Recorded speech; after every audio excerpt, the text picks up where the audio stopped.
À l'heure où le fonds en euros de l'assurance vie, c'est pas un scoop, hein, rapporte de moins en moins, beaucoup d'épargnants s'interrogent sur la part qu'il faut allouer justement au fonds en euros, puis la part qu'on peut augmenter ou pas d'ailleurs d'unités de compte investies en bourse. Et là, pour le coup, on se dit, tiens, quels sont les meilleurs fonds pour justement aller en bourse?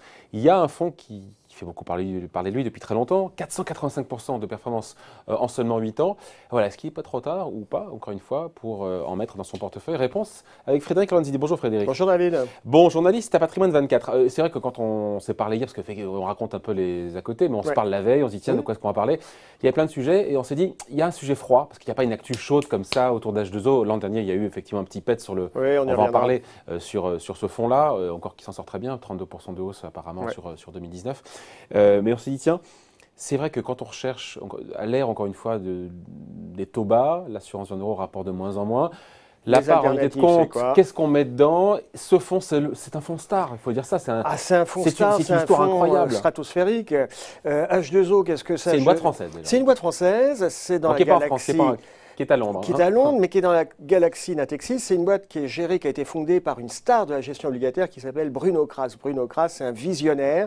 Il fait de la gestion obligataire et il a des performances stratosphériques. C'est une des raisons qui font, c'est pas la seule, mais ces performances, c'est une des raisons qui font qu'on parle régulièrement. Et parmi son offre de fonds, il y en a plusieurs. Il y a le fameux H2O Multibond qui, lui... Voilà. Donc j'ai donné le chiffre, on va le décomposer.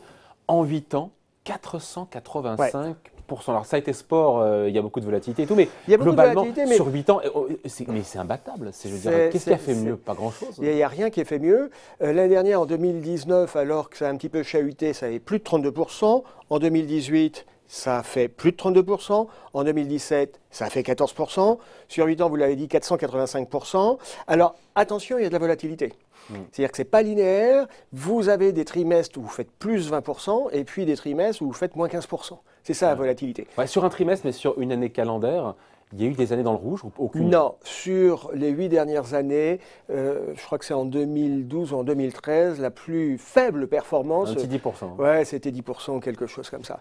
Donc, effectivement, c'est assez troublant, c'est volatile. Et on rappelle sur la volatilité que la performance, elle est asymétrique. Vous avez un placement, vous perdez 50%. Pour revenir à votre valeur initiale, il faut doubler. Il faut doubler, c'est pas plus 50, c'est plus 100%. Voilà, donc c'est important. Bon, après la question, c'est envie de savoir, mais comment est-ce qu'il fait le Gus pour, depuis 10 ans, afficher de telles performances avec, encore une fois, c'est une boîte qui a cumulé en encours, je crois, jusqu'à 30 milliards. Absolument. Alors, comment on fait? C'est un peu compliqué parce que c'est un petit peu technique à expliquer. Ça s'appelle H2O Multibond. On sait ce que c'est en anglais. Ce sont les obligations. Attendez, je vous arrête.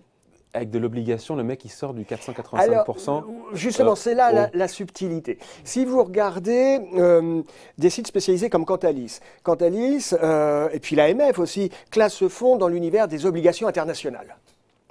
Et puis si vous regardez un site, une agence de notation comme Morningstar dit attention, ce truc-là, ce n'est pas de l'obligation internationale, c'est de la gestion alternative. Et ce n'est pas du tout la même chose, parce que gestion alternative, ça veut dire que c'est un hedge fund. Donc d'un côté, certains vous disent... ça veut dire qu'il prend des positions dans tous les sens. Ça prend des positions dans tous les sens. Il peut y avoir du levier.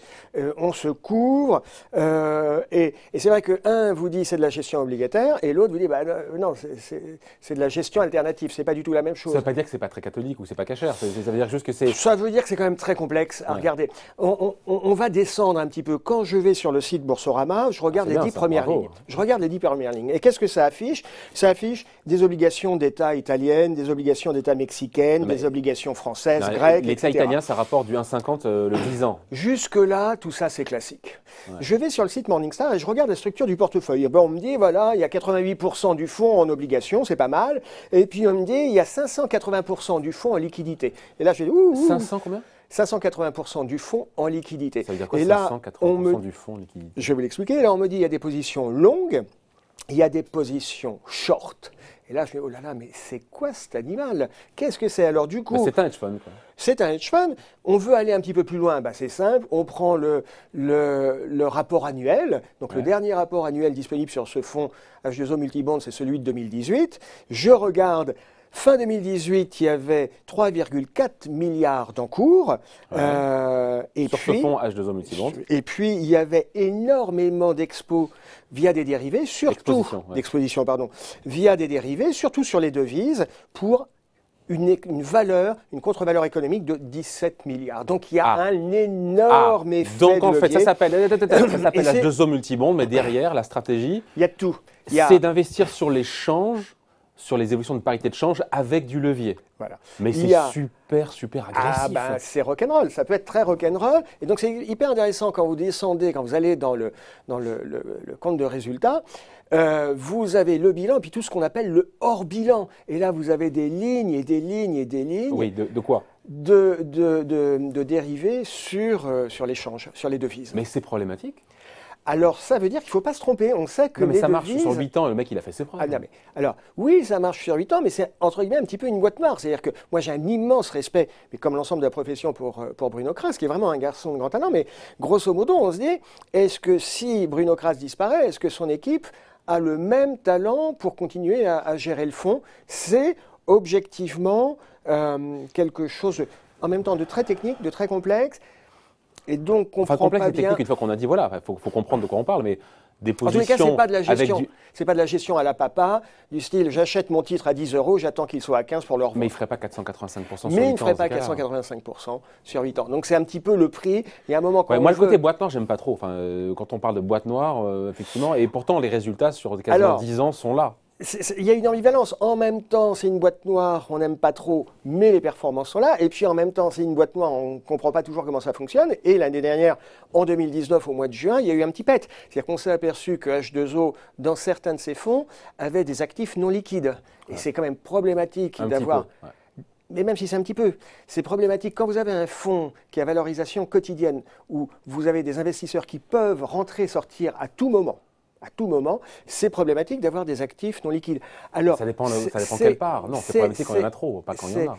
C'est un volume marginal, voilà. Mais en tous les cas, ça a eu deux effets. Un, ça a perturbé quand même le fonds pendant quelques semaines, parce qu'il y a eu des mouvements quand même chez les investisseurs qui étaient inquiets. Et puis deuxièmement, on se dit comment l'équipe de gestion, comment le gérant, comment Bruno Kras a pu se prendre les pieds dans le tapis, parce que c'est un grand professionnel. Et donc, alors, vous en pensez quoi? Moi, j'en pense que... Allez, on se mouille un peu là. Ça arrive chez beaucoup de gérants, ça arrive pas chez tous les gérants, mais on voit régulièrement des gérants qui tombent amoureux de certaines valeurs. On a eu ça avec Gérard Augustin Normand sur Club Med il y a 15 ans. Parfois, les gérants sont enthousiastes et puis ils vont sur des terrains de jeu qui ne sont pas nécessairement les leurs ou des terrains de jeu qui sont adaptés à leur fonds. Voilà, c'était, à mon sens, un peu une erreur de gestion. Bon, et donc on se dit quoi? C'est trop tard pour en avoir un portefeuille? On fait confiance à la boîte noire? Moi, j'aime pas trop cette expression. Alors, après, encore une fois, ce sont des lignes sur les dérivés de change, enfin, stratégie de change avec levier. Il faut avoir envie d'y aller, mais c'est pas une boîte noire, ça c'est clair. Alors, la stratégie, elle est là. Il faut avoir envie d'y aller. La vraie question, c'est est-ce qu'on peut ne pas y aller? Parce que quand on voit de telles performances, c'est difficile de dire ouais, c'est une boîte noire, j'y vais pas. Est-ce que c'est trop tard? Non, c'est pas trop tard, parce que clairement, c'est une gestion alternative, c'est une approche globale macro, donc c'est une approche qui est complètement décorrélée du reste des marchés. Du reste des marchés. C'est vraiment une autre approche. Non, la vraie question, oui, bien sûr, c'est difficile de ne pas y aller, bien sûr qu'il faut en avoir, c'est il faut sans doute en avoir, mais en gardant la tête froide et en évitant de mettre un poids trop important de son portefeuille sur ce type de véhicule. Avec une grosse volatilité d'un trimestre sur l'autre, mais globalement, chaque année, la pire des années, c'était 10%. Absolument. Entre 10 et 30% par an, d'où les 485% sur 8 ans. Voilà, point de vue signé donc Frédéric Lorenzini, journaliste à Patrimoine 24. Merci. À bientôt.